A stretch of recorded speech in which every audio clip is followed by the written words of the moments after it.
got your copy of God's Word, I want to invite you to join me in 1 Samuel chapter number 11. 1 Samuel chapter number 11.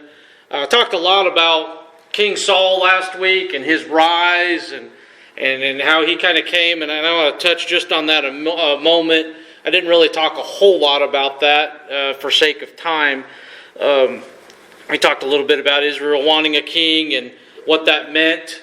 And the reason I want to touch a moment on the rise of Saul as king, because we're going to talk about David for the most part this evening, and I kind of want us to contrast and compare the two just a little bit this evening. So there in chapter 11 of Samuel, Saul had already been anointed by Samuel as king.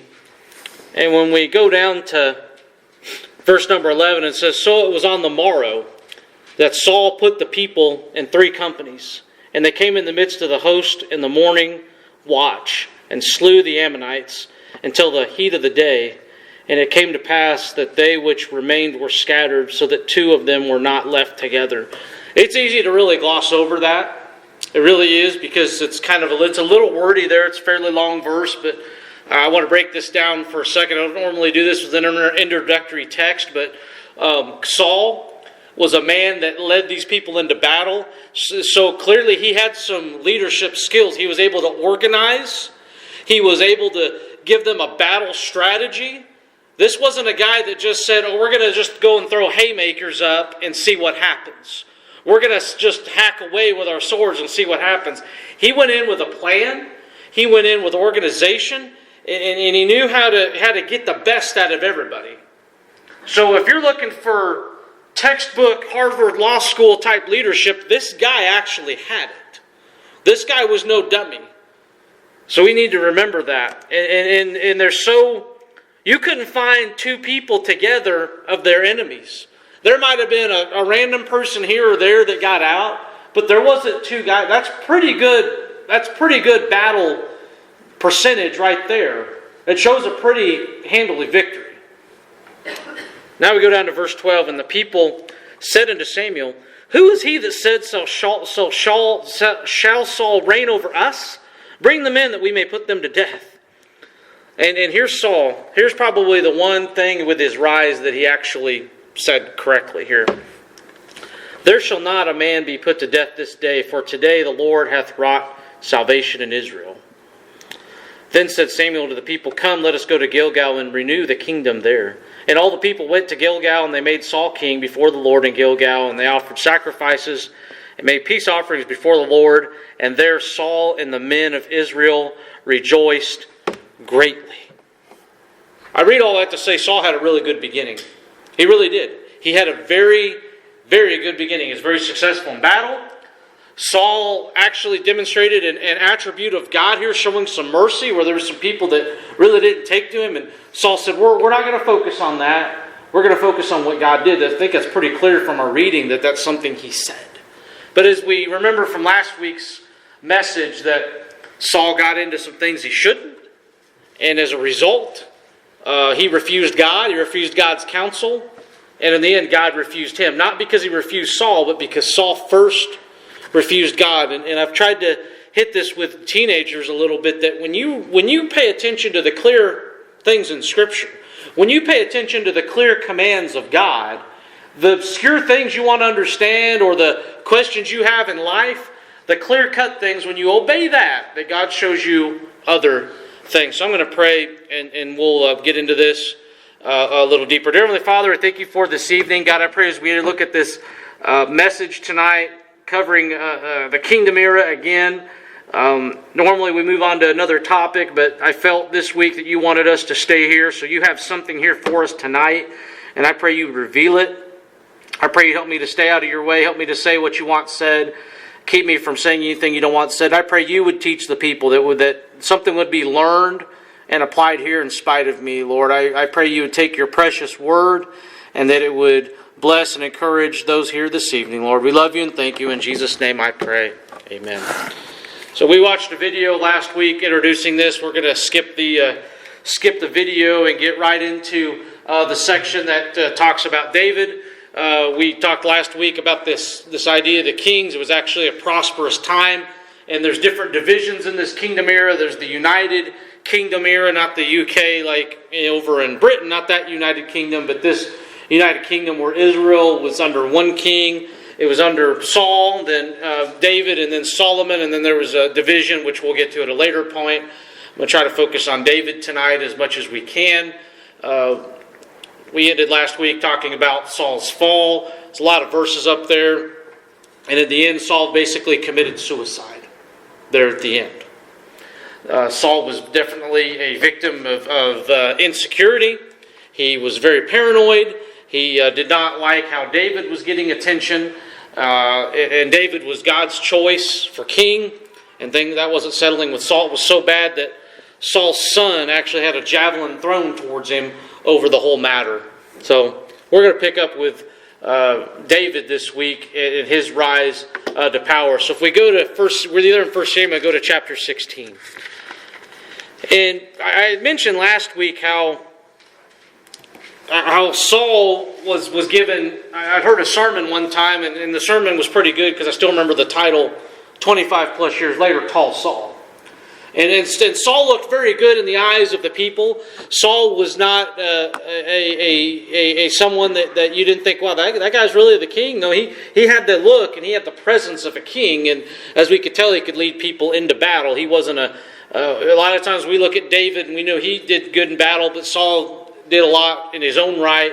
However, there was a song that was sung that Saul had killed his thousands, but David has killed his tens of thousands. So here we are now in chapter 16, in verse 1. And the Lord said unto Samuel, how long wilt thou mourn for Saul, seeing I have rejected him from reigning over Israel? So God's talking to Samuel, saying, how long are you going to spend trying to resurrect a death here, spiritual death, basically? And he says, fill thine horn with oil, go, and I will send thee to Jesse the Bethlehemite, for I have provided thee a king among his sons. And we talked a little bit about Samuel and how he goes and he tells God, if Saul hears about this, he's going to kill me. And once again, this is the insecurities. This is the pride, the ego of Saul going forward. And let's skip down now to verse number 6. And it came to pass when they looked on Eliab and said, surely the Lord's anointed is before him. So at this point, Samuel's there. The sons of Jesse are there. Jesse's there. They look at all these sons and they take turns there. In verse 7, the Lord said unto Samuel, look not at his countenance or on his statue, because I have refused him. For the Lord seeth not as man seeth, for man looketh on the outward appearance, but God looketh on the heart. Then Jesse called Abinadab, and he said, neither hath the Lord chose this, as he goes before Samuel. And let's get another son in verse 9. And then it stops naming sons at verse 10. That's how many. So in this passage, God's not wasting time here. Sometimes we see passages where God just has a white pages full of names. And I told the teenagers today, I'll be honest, that's not the most interesting reading in the Bible. But those names are there because we need to know two things. There was a passage of time, that's why those names are there, and that those people lived individual lives and they made choices. Some of those choices were to follow God, some of those choices were not to follow God. Those are the things I tell myself when I'm reading those names, and I listen to the Bible because it helps me picture and stay focused. So when I'm listening to those names, I'm trying to think, what kind of lives did they live? And then there's also a passage of time that takes place, and God's trying to paint that picture. When you list a lot of names, you know there's a lot of passage of time that takes place. So God doesn't waste time here in mentioning names. So verse 10 says, 7 of his sons passed before Samuel. Samuel said to Jesse, Lord hath not chosen thee. So these guys were people that looked apart. And I'm saying this for a moment to say that sometimes what we think makes a great leader, what we think makes the super pastor that grows the church to become a mega church, isn't necessarily what God would use. Sometimes the least likely, people that get rejected, the people that don't necessarily have the best skills initially, those are the people that are surrendered. Those are the people that God equips over time. And when you listen to their testimony, you're like, wow, if you're looking at somebody, you'd be like, I wouldn't have pictured them to lead or do anything. Because if they give their testimony and you hear what they're like before they got to where they're at now, and you listen to their testimony and what they were like 20 years ago, you think you couldn't lead your way out of a wet paper bag. But God.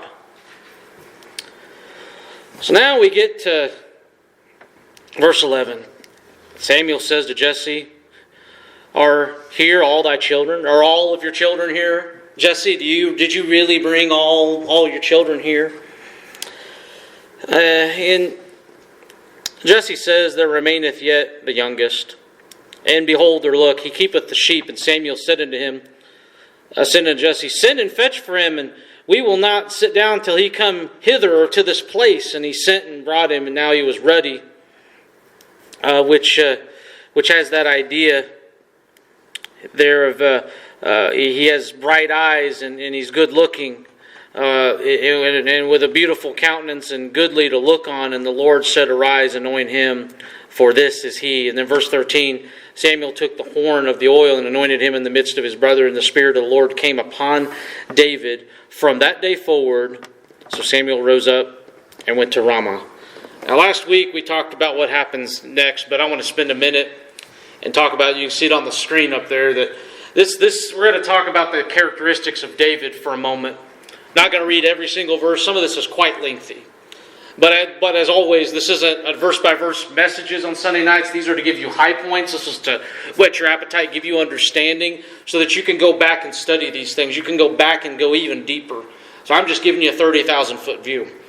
So we see here he's a shepherd. And when you look at a shepherd in those days, a shepherd wasn't viewed as really something that was important. They would say, yeah, you take care of the animals and so on. We would look at that today. When we think of a shepherd today, we don't think about what really a shepherd does, because we don't fully understand it in our Western culture, nor do we view a shepherd as super important. But in those days, the shepherd made sure the sheep were fed physically. They made sure that the sheep were cared for, that they were kept out of danger. Being a shepherd in those days was not a safe job. Not safe one bit. You had predatory animals. You had people that would steal the sheep, because sheep had value. Well, there's a lot of reasons sheep had value. But the fact that he was a shepherd, David learned lessons he couldn't learn any other way. The fact that he was a shepherd, he had slain animals. He knew what sheep needed. He knew that sheep had to be led. He knew that sheep had to have fences to keep them safe. He knew that the sheep couldn't just go off and do their own thing. Well, what happens to sheep if you leave them alone for very long? Well, they get into trouble, don't they? We've talked about that. My friend Rick Baker up in South Greenfield, he told me he'd rather deal with cows all day long than deal with sheep. He doesn't want anything to do with them. And everybody I knew that had cattle up in South Greenfield said, I'll take cattle all day long. Don't give me sheep, because their fences are harder to deal with. And so on. Fences are hard enough to deal with cows. Sheep, it's even worse. So David had lessons he learned as a shepherd. And David was a singer. And we looked at some of this last week, but when you glance down at verse 14, and it talks about the Spirit of the Lord departed from Saul, and an evil spirit troubled the Lord. And I'm not going to spend too much time on this, because really this is about Saul's downfall. But David was a singer, and so because he was a singer and he played his harp there for Saul, in verses 19 through 23, and in verse 23, the fact that David takes up a harp, we'll read this part, he takes up a harp and he played with his hand, so Saul was refreshed and was well, and the evil spirit departed from him. So many times, I know a lot of guys do this, and when I was younger, I would fall into this trap. We'd get so focused on the preaching, we get so focused on putting together a message, and we would forget the fact that, hey, music does some things preaching just doesn't do at times. I'm not saying preaching takes a back seat by any means. Preaching is primary. But music plays a role in that. And we see here that music, it's clear here that the music in verse number 23, here in 1 Samuel 16, it says there that it refreshed the spirit. That when people come, we want the music here to paint a picture. And that's why we sing these hymns, and we even throw in a newer song, because it helps the younger people, and it speaks their language. And we have at least the one song right before the sermon. Because we want people's souls to be refreshed. We know that music can do that. And there are times where we sing specials and the choir sings and different things. So music plays an important role. And David, as a singer, understood that music plays an important role. And I talked about this a little bit last week about you sing songs. And you'd be surprised. Those of you that work in VBS or you teach Sunday school, don't think because some kid's sitting there and they might be chewing their gum. I'm not saying it's okay to do this, but they might be chewing their gum and they're halfway singing the song. There's times I've thought my kids, they ain't paying a lick attention to the song. In the middle of the week, on a random car ride, they'll be singing the song. With the songs we sang at VBS a couple of years ago, they sang those for a couple of months, off and on. So you'd be surprised what sticks in the heads of kids. And the songs we sing at VBS, some of them are a little silly, I get that. But it's better to fill their head with that stuff, because I guarantee you, between tablets, social media, all this stuff, listen to me, the young people, they're getting music from somewhere. And you can say, well, I guess they'll just get it from wherever. Or you can say, let's give them something from church. Let's give them something. Let's give them something that'll stick in their minds and they'll randomly, who knows, they might go to school and randomly sing it. You never know. And David was a singer and he knew the importance of music painting a picture, because music paints a picture. I can tell you of songs that make me think of summer and playing baseball, to be honest with you. There's certain songs, if I hear them on the radio or wherever, it makes me think of playing ball in summertime, to be honest with you. So music paints a picture. And there's probably songs that you can think of, and you can think of good times, maybe you think of sad times. But music has that power to paint a picture, and David understood that. Now when you go to chapter 17, so here's I'll just read some of the headings here, because David is one of his attributes is a soldier. So there's 58 verses that talk about that, which is the entire chapter of 17. So here's some headings. There's the battle of the Philistines, the good old Philistines. And that's where Goliath challenges David.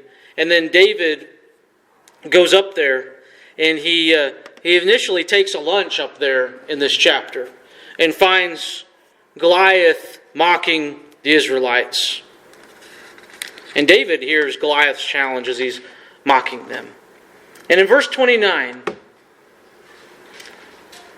he's up there, and in verse 26, David spake to the men, saying, What shall be done to this man that killeth this Philistine and taketh away the reproach from Israel? For who is this uncircumcised Philistine? He should defy the armies of the living God. And the people answered after this manner, his way of speaking, Shall it be done to the man that killeth him? And Eliab, his oldest brother, heard when he spake unto the men, and Eliab's anger was kindled against David. And he said, Why comest thou down thither to this place with whom thou hast left those few sheep in the wilderness?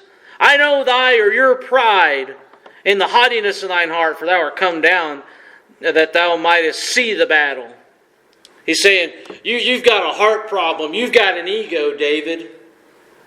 And here's what David said. What have I now done? Is there not a cause? This is a verse that gets quoted a lot. Is there not a cause? David saw a cause here. And Saul sends for David. David puts on Saul's armor. So Saul's like, here, take my armor into battle. And what happens when he puts that armor on?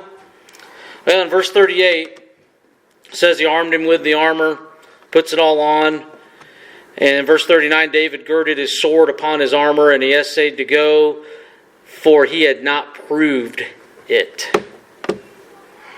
He tried to walk with it, but it wasn't tested. It's kind of like you ever put on that pair of shoes that's not broke in? You ever tried on something that just, you don't have range of motion? You ever tried on a shirt, maybe at the store, you're like, I don't feel range of motion in this, right? Well, that's what David was going through here. No range of motion. And David said to Saul, I cannot go with these, for I have not proved them. And David put them off of him. So now he arms himself in verse 40 with a staff, 5 smooth stones out of the brook, which he had put them in a shepherd's bag, which he had, and even in a script, and his sling in his hand, and he drew near to the Philistines.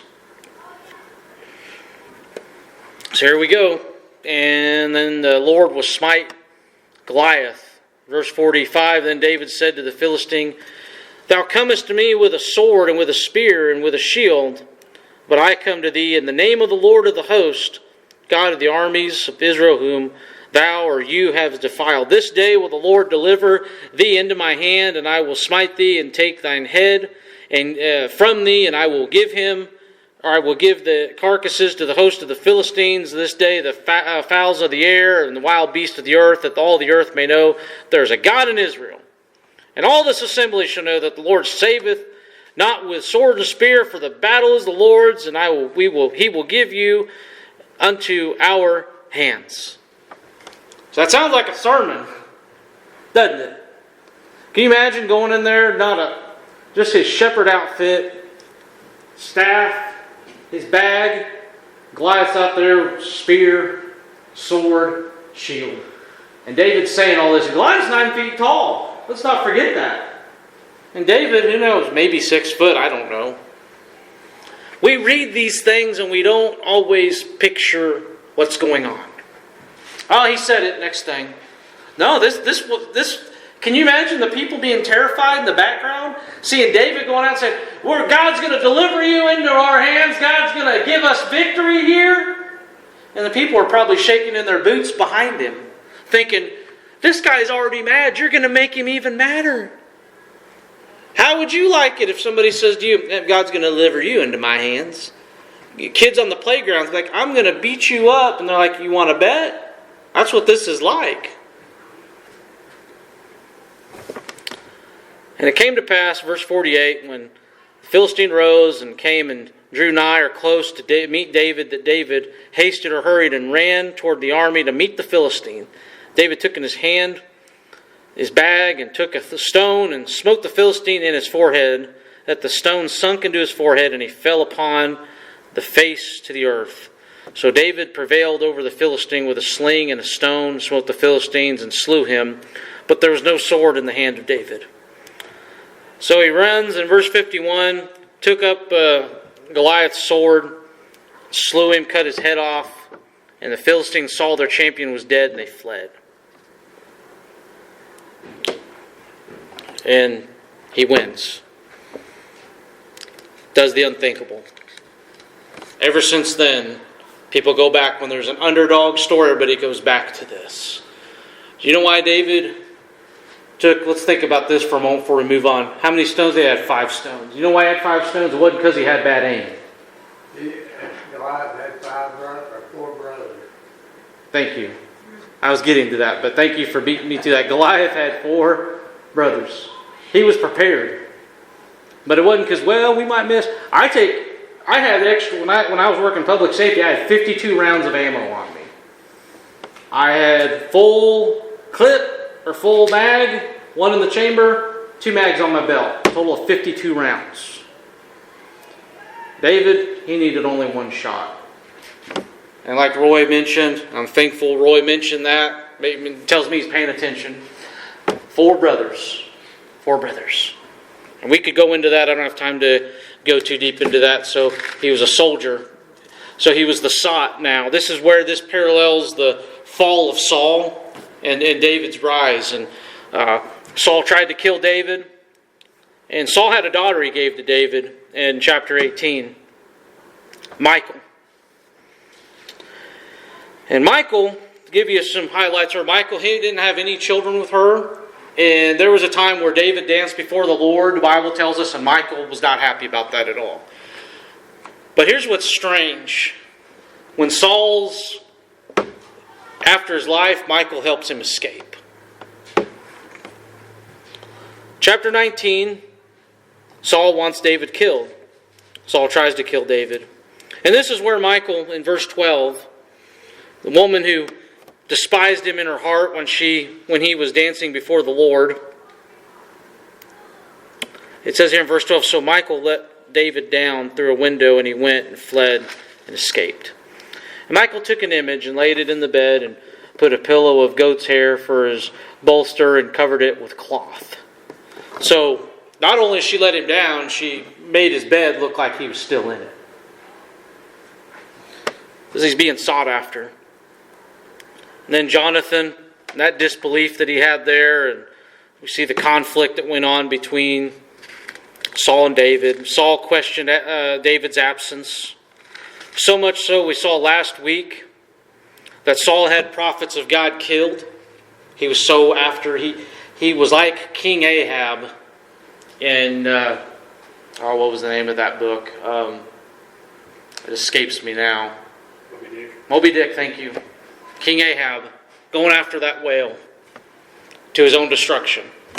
And we've seen that in many movies and other books played out, how the anger destroyed Saul within. And there's a lesson here for us that you may not be wanting to kill somebody, but anger can destroy you and I from within.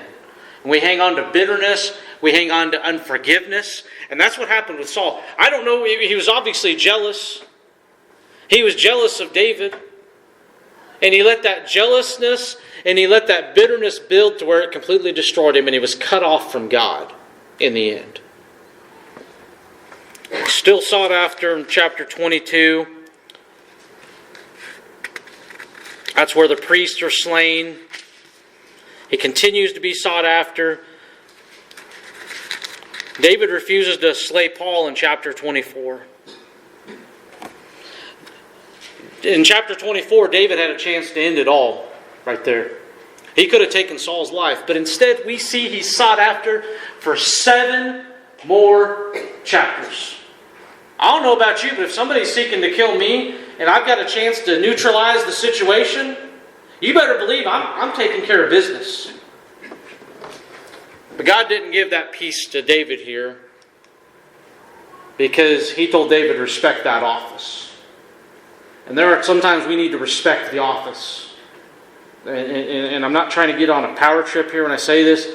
Whether it's the pastor. And I've seen situations where it's not been a pleasant situation. And I've seen people do one of two things. I've seen people run off the pastor. Or you know what they do? They pray about it. And you know what? God takes care of it. I've seen that in presidential realms. Assassinating somebody is a disgusting way to take care of business, regardless of how you feel politically about a candidate or somebody who holds office. You know, when John F. Kennedy was killed,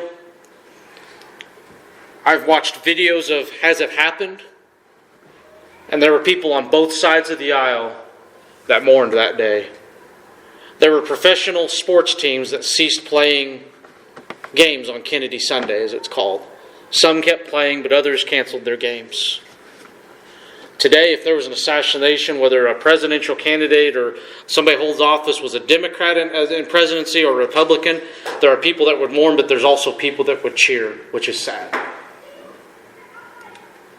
When Joe Biden or Barack Obama was president, if either one of them were assassinated, there's people that would have cheered.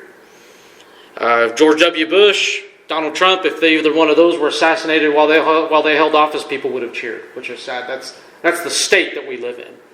I'm not saying somebody ought to agree with all their policies, but we should not agree with somebody being assassinated. It's a disgusting way to take care of business, and that is how Saul was trying to take care of business here. But David could have done that, and he didn't. He spared his life. Samuel passes off the scene in chapter 25.